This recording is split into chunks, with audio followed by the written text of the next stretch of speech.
உலக பயங்கரவாதத்தின் தலைமை மையங்கள் தகர்க்கப்பட்டுள்ளதால் பாகிஸ்தான் இன்று விரக்தியின் உச்சத்தில் இருப்பதாக பிரதமர் நரேந்திர மோடி தெரிவித்துள்ளார்.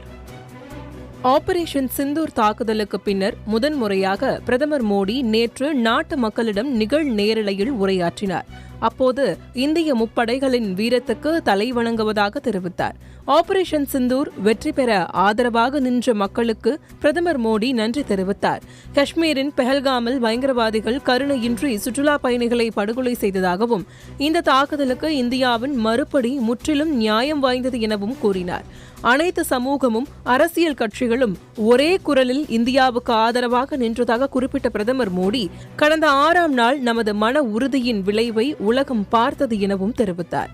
ஆபரேஷன் சிந்தூர் என்பது வெறும் பெயரில்லை எனவும் இந்த தாக்குதல் பெண்களின் குங்குமத்துக்கு கிடைத்த வெற்றி எனவும் பிரதமர் நரேந்திர மோடி பெருமிதம் தெரிவித்துள்ளார்.